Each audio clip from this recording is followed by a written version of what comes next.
What's the deal here? This place is filthy.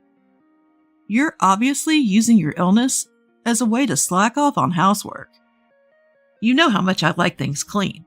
Normally, you should come home even from the hospital to clean and greet your husband. The man I call my husband is likely not human. He must be a devil or something. Otherwise, how could he say such absurd things to his wife who is in the hospital for cancer? But what this clueless man doesn't know is that he is about to hear. I'm sorry, but your wife just passed away. These words are merely the prologue to the hell that awaits him. A message from the doctor. My name is Bella, a 32-year-old office worker. I've been married to my husband Ronald for almost 2 years, introduced by a mutual friend. I wish I could say we have a smooth marital life, but that's far from true. Work is fulfilling, and I'm genuinely happy when my efforts are recognized. The job is going well, but these issues within the household? When I came home tired from work, Ronald, who gets home before me, is the one to greet me. As I change into loungewear, I ask, "Is a ready-made dinner okay?" Ronald sighs. Oh, you're cutting corners just because you work. Look at this. He shows me a picture of a lavish dinner spread. By the way, he's shown it to me countless times before. This all began when Ronald attended his high school reunion about a year ago. He changed little by little after coming back, influenced by something. He showed me a picture of trendy rooms saying, "I want to unify the furniture color and make the room look like this."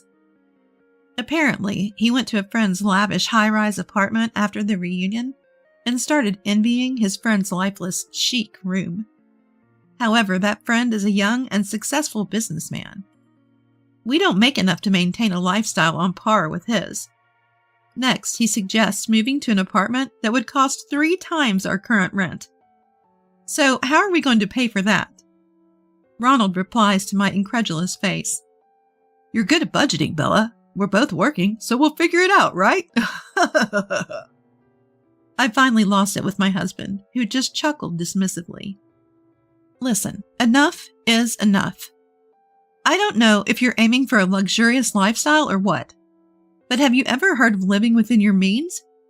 You talk about managing the household budget, but what about the money for the beer you're drinking right now? From now on, pay for it from your own pocket money. I glared at him sternly. He seemed frightened and sad. Wow, calm down. I was just making a light comment. It's a buzzkill when you can't even take a joke. He muttered under his breath, but I knew he was absolutely serious. Our fights increased, and I started experiencing stomach pain more frequently. At first, I thought it was just stress, but then something alarming happened to my body. Unexplained bleeding that wouldn't stop. I went to a nearby hospital and was diagnosed with uterine cancer. I shivered involuntarily, even though it wasn't cold. The doctor then asked me, "Do you plan on having children in the future?" I was in such a bad condition that preserving my uterus was unlikely. Removal was the best option. I'll discuss it with my husband. I couldn't stop the tears as I drove home. Losing my uterus meant I could never have children again. How will Ronald react? He loves kids. What if he leaves me? When I got home, my husband and I had a long, heartfelt discussion about the diagnosis, treatment, and how he felt about it all. He was deeply shocked, but we made a decision. I took a leave of absence from work and began my treatment. Ultimately, we chose to proceed with a hysterectomy followed by chemotherapy. On the day of the surgery, my husband took time off work to accompany me to the hospital. Even though I wouldn't be home for a while, he seemed oddly cheerful, which struck me as strange. After enduring an 8-hour major surgery, I lost my uterus. The doctor explained that I was at the lowest stage of the disease. During my hospital stay, co-workers and friends came to visit. When a friend with a child came, my heart ached with guilt. Walt and Amelia, my father-in-law and mother-in-law who lived nearby, also visited. Amelia followed her words of sympathy with, "We understand it's hard for you, Bella, but going forward, please manage the household and finances well." Walt immediately intervened.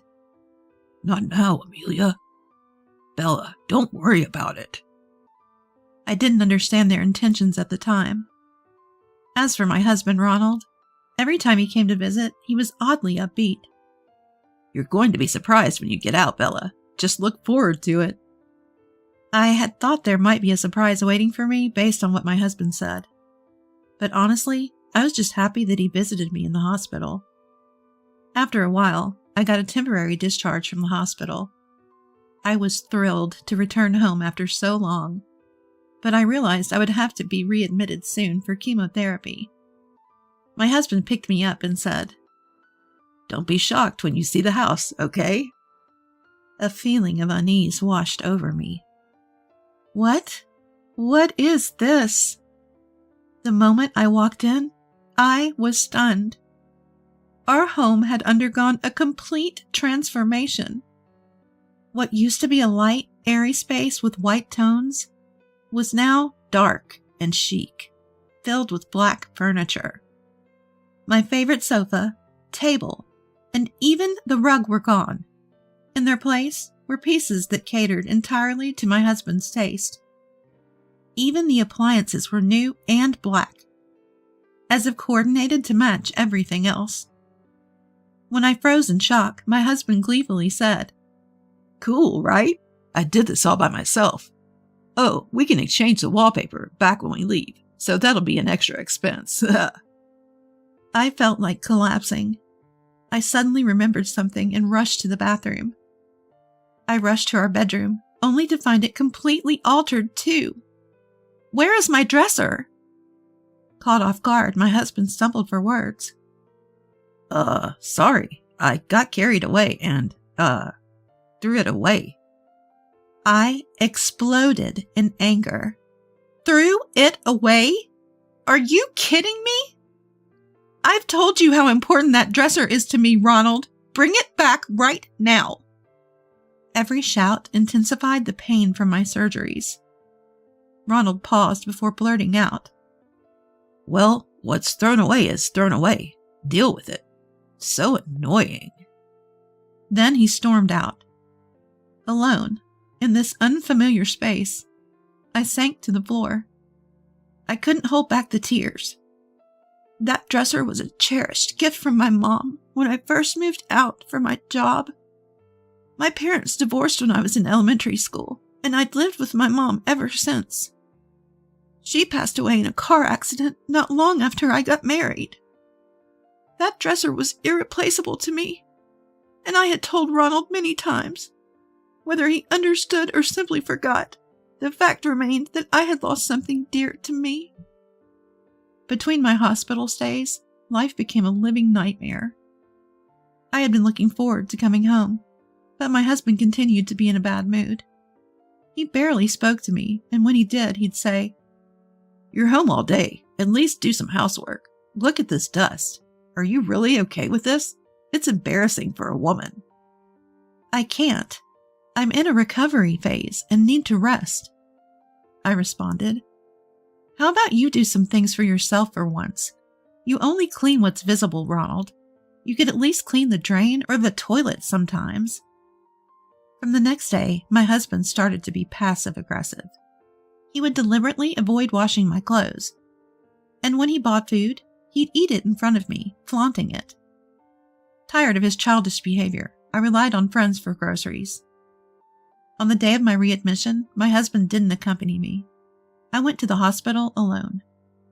The chemotherapy was more grueling than I had imagined. The nausea was one thing, but seeing my carefully maintained hair fall out was deeply unsettling. And my husband? Shortly after my admission, he left for an extended business trip. I thought he might call to check on me, but he never did. One day, my mobile phone started ringing repeatedly. By this point, I had no energy to talk to my husband. Just as I was hesitating to pick up, he called the hospital. Switching the call to speaker, I heard him yell, "What the hell is this?" The house is a mess. You're obviously just using your illness as an excuse to avoid housework. I like a clean house. You should be welcoming me home by cleaning." Even the nurse who handed me the phone looked distressed. To my surprise, it wasn't me who responded to my husband's ridiculous words. "Unfortunately, your wife has just..." "What?" "She just finished her discharge briefing and is about to handle some paperwork. Could you please not disrupt her with your nonsense?" My husband's flustered voice came through the phone. "If you'd been listening, who do you think you are? You could just clean yourself. I've been a doctor for many years, and I've never met someone as unreasonable as you. You're annoying." The attending doctor promptly hung up. The doctor quickly composed himself. "I apologize for my outburst. I have a daughter, and I got emotional." "Don't worry about it. Thank you, doctor. I plan on divorcing him anyway, so it's no big deal." Upon hearing my response, the doctor smiled, clearly relieved. "Well, that's good to hear." After getting discharged from the hospital, I headed straight to a particular place. Not long after, my husband Ronald burst into the room. His face flushed. "Bella, why are you here?" Seeing me, he didn't offer a word of concern. He just stood there frozen. "It's Bella's discharge day, so we came to pick her up. Now sit down, Ronald." Amelia, sitting beside me, said coldly. It looked like Ronald was hiding something. He blinked rapidly, visibly shaken. "Don't you think you owe Bella and us an apology?" Amelia said, but Ronald remained silent. "Ronald, you asked us for financial help, claiming that Bella was overspending. Isn't that all a lie?" Walt's furious voice echoed throughout the room. Ronald had been lying, and it was a pretty nasty lie at that. During my second hospital stay, Walt and Amelia had told me something. "Bella, we know it's not the best time, but we're not exactly flush with cash either. We hope this will be the last time we have to lend you money," Amelia said with a concerned expression. What are you talking about?" We looked at each other and realized for the first time that Ronald had been lying outrageously. It turned out Ronald had been getting financial help from Walt and Amelia, claiming that my overspending was straining our budget. Feeling emboldened, he'd approached them for money several times. "If it's hard for you to say, I can talk to Bella about it," Amelia had offered, but Ronald had flatly refused. Naturally, his story was pure fabrication. Even Walt and Amelia had grown suspicious of Ronald, who kept asking for money while I was hospitalized. Then he apparently pleaded for help again, claiming my hospital bills were astronomical. Upon hearing this, I instantly knew where the money was going. I said to Walt and Amelia, "Once you step into our home, you'll quickly see what Ronald spent the money on." I handed them the house key. As expected, Walt and Amelia came back to the hospital room with astonished looks on their face. "What's up with that room? How much did it cost to change it like that?" I didn't hold back when I told them that Ronald had acted on his own without consulting me. I explained about the terrible treatment I received during my temporary discharge from the hospital, and said I had no intention of continuing our married life, and was planning to divorce him. The most frustrating part was that he threw away the dresser my mom had bought for me. I'm not coming back. Amelia grabbed my hand. Her eyes filled with tears. "The dresser? He threw away the dresser from your mom? Ronald will pay for this." Amelia became very emotional. In fact, Amelia and I had an awkward start. But during a visit to her family home, I had admired a beautiful chest. "It's lovely," I commented. Amelia beamed. "Actually, this chest was passed down from my grandmother to Mom, and from Mom to me." When I told her about my cherished dresser, she responded, "That's so wonderful. Keep it close. I don't have a daughter, so if you want, this chest is yours." I was really happy when she told me that. I have no intention of continuing as a couple with Ronald. Think about it. If the roles were reversed, I'd want to slap you right now. Ronald, now yelling, responded, Divorce is extreme. You should be grateful. I made that room stylish. I have to live in a room that's not even to my taste. I shot back.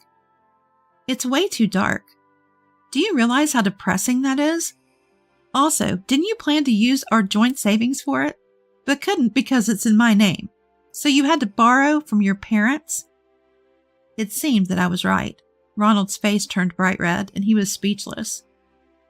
We had a dual income arrangement. Living expenses went into an account in Ronald's name, while savings went into an account in my name. The primary purpose of those savings was for when we had a child. It seemed like when I got cancer, Ronald thought, "We can't have kids anyway. Might as well use that money for whatever I want." I was heartbroken by the situation. Can't you see how much I've cherished Bella? How can you even talk about divorce? This is unfair. I looked at my sobbing husband with cold eyes. That's when Amelia, who was sitting next to me, chimed in. Someone who really cares wouldn't say such awful things. It's no big deal if the house gets dusty when no one's there. Walt and I were right there when you made that ridiculous call to the hospital. We were so disappointed we could cry. Walt's face was flushed red, staring down at my husband. It was a relief to have reasonable people on my side. I finished my treatments, but that doesn't mean I won't relapse.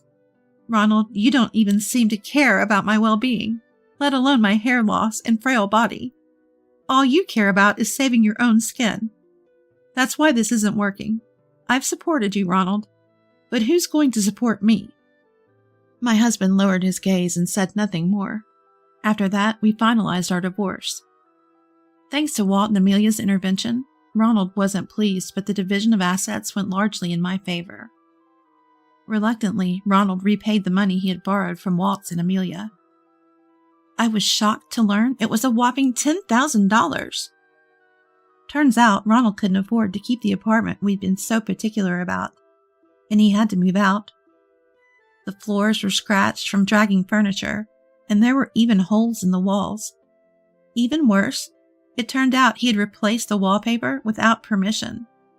He insisted these damages were there when we moved in, but backed down when the management company produced move-in photos. By the way, I was the one who provided those photos. So it looks like Ronald incurred some repair costs when he moved out. It wasn't a huge sum, but he couldn't even pay that. He asked Walt and Amelia for help, but they disowned him and kicked him out. Amelia later told me. He's in a cheap apartment now, struggling with debt. I still think he should have just made do with what he had, instead of living beyond his means. I heard from a friend who works at the same company as my ex-husband that he's now viewed as the creep who tormented his sick wife, especially among the female staff. He brought it upon himself. He'll regret it for the rest of his life. As for me, I'm savoring living alone again after years, all while keeping a close eye on my health. I plan to return to work once I feel more stable physically. My boss has been understanding, telling me to take it at my own pace. I'm so grateful. I still catch up with Walt and Amelia from time to time. It's really great, that Mom's dresser came back to you, Amelia says during one of our phone chats. I nodded in agreement. When I moved, I took some stuff I didn't need anymore to a thrift shop. While the items were being appraised, I froze. Wait a minute. There it was. My dresser that my mom had given me. Whether someone found it in the dump and brought it in didn't matter to me. It may not be a pricey piece, but there's no dresser that could replace it for me. A few days later, the dresser, now cleaned up a bit, arrived at my new place. Etched in small letters on the back corner of the dresser were the words, Bella, never give up, penned by my late mother. Life has its ups and downs, but remembering Mom's words has kept me pushing through. And that's not going to change. I'm all set to live my new life with strength and joy without backing down.